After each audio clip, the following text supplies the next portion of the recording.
Shalom bien-aimés dans le Seigneur, c'est votre humble serviteur Michel Omari. Nous sommes dans le cadre de votre tranche parole d'encouragement. J'aimerais partager avec vous cette parole de Psaume 23, le verset 1. La Bible est en train de dire de la part de David, « L'Éternel est mon berger, je ne manquerai de rien. » Ce matin, je voulais juste te poser la question, quel est le besoin qu'il y a dans ta vie? Quel est le besoin qu'il y a dans ta maison? Quel est le besoin qui est en train de préoccuper ton cœur en ce matin? Le roi David est en train de signifier en disant « L'Éternel est mon berger, je ne manquerai de rien. » Pour nous dire que chaque besoin de notre vie, le Seigneur est capable de pourvoir à ses besoins. Es-tu malade? J'aimerais te dire, le Seigneur est capable de te guérir. As-tu un problème, bien-aimé, d'emploi? Le Seigneur est capable de te donner de l'emploi. As-tu un problème, bien-aimé, au niveau du travail, tu es combattu?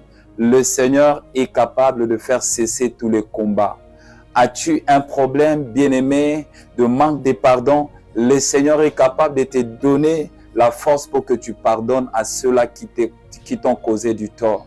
L'Éternel est ton berger. L'Éternel est mon berger. Le berger prend soin de ses brebis. Et ce matin, j'aimerais te dire que l'Éternel est le berger dont tu as besoin. Et si jamais tu n'as pas l'Éternel comme ton berger, c'est parce que tu n'as pas fait alliance avec lui.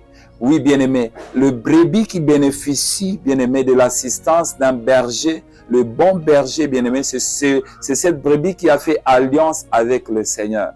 Voilà pourquoi ce matin, peut-être tu ne bénéficies pas de l'alliance, de l'assistance de Dieu. C'est parce que tu n'as pas alliance avec Jésus au moyen de la foi. Mais ce matin, si tu peux seulement, bien-aimé, faire déclencher le processus de l'alliance avec Dieu, tu bénéficieras de l'assistance de ton Dieu. Ce matin, il est présent pour t'assister. Ce matin, ne perds pas espoir parce que ton Dieu est vivant. Ce matin, n'abandonne pas. J'aimerais dire à quelqu'un, n'abandonne pas.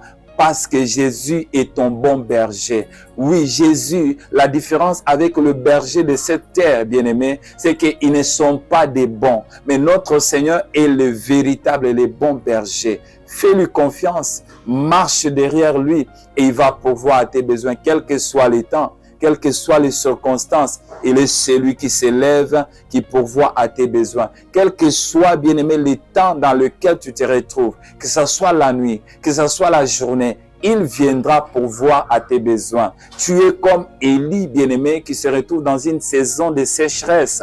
Le Seigneur, parce qu'il est le bon berger, il a envoyé les corbeaux à tout moment, le soir comme le matin, pour pourvoir aux besoins de son prophète. Je suis en train de déclarer sur la vie de quelqu'un. Le Seigneur est en train d'envoyer quelqu'un pour pourvoir à tes besoins. Que ce soit la santé, que ce soit les frais, bien-aimés, liés aux soins de santé, le Seigneur va pourvoir. Que Dieu vous bénisse en ce matin.